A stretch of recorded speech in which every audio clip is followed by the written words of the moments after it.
আসসালামু আলাইকুম রহমতুল্লাহ। প্রিয় মুসলমান ভাই ও বোন, যে যেখান থেকে আমাকে দেখছেন সকলকে জানাই আন্তরিক শুভেচ্ছা ও অভিনন্দন। প্রিয় দর্শকবৃন্দ, আজকে আমি আপনাদের সামনে এরকম একটি ভয়ঙ্কর সংগঠনের কথা উল্লেখ করব, যারা সব সময় চেষ্টা করে মুসলমানদের ঈমানকে হরণ করার জন্য। আমরা হয়তো ফেসবুক, ইন্টারনেটে অনেক সময় বিভিন্ন ইসলামিক আড্ডা গ্রুপের নাম শুনেছি, বিভিন্ন ইসলামিক গ্রুপের কথা শুনেছি, যে গ্রুপগুলোতে হয়তো আমি বা আমার পরিবারের কেউ কোনো সদস্য বা আমার এলাকার কোনো ভাই, আমার খুব কাছের আত্মীয় তারাও শরিক আছে। প্রিয় উপস্থিতি, আপনারা কি জানেন ইসলামিক এই সমস্ত পেজ বা এই সমস্ত গ্রুপের নাম ব্যবহার করেও মুসলমানদের ঈমানকে হরণ করা সম্ভব? অবশ্যই আশ্চর্য হচ্ছেন। এরকমই একটি ভয়ঙ্কর সংগঠনের কথা আমি আপনাদের সামনে শেয়ার করছি। একজন মুসলমান হিসেবে আপনি হয়তো এটা কখনোই চাইবেন না যে আপনার, আমার বা আমাদের এলাকার, আমাদের স্থানীয় কোনো মুসলমান ভাই বোনের ঈমানকে কেউ হরণ করে নিয়ে যাক। কারণ আমরা সবাই চাই যে সর্বশেষ যাতে আমরা ঈমানটাকে নিয়ে আমরা মৃত্যুবরণ করতে পারি।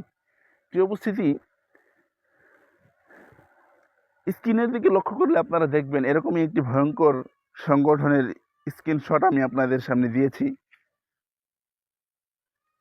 এদের মূল উদ্দেশ্য হচ্ছে মুসলমানদেরকে টার্গেট করে এদেরকে ঈমান থেকে হরণ করা। মূলত বিশেষ করে এদের টার্গেট হচ্ছে মুসলমান মা বোনেরা।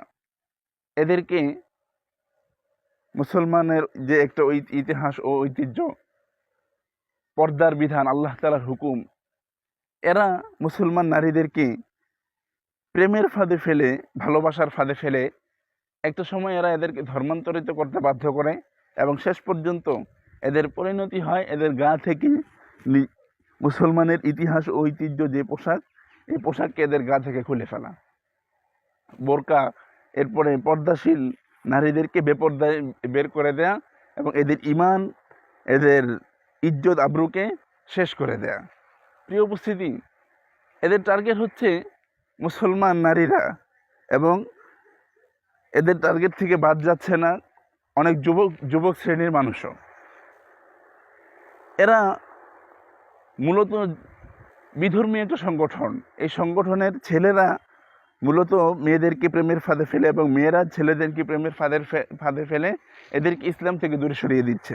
প্রিয় উপস্থিতি, এদের টার্গেটে হয়তো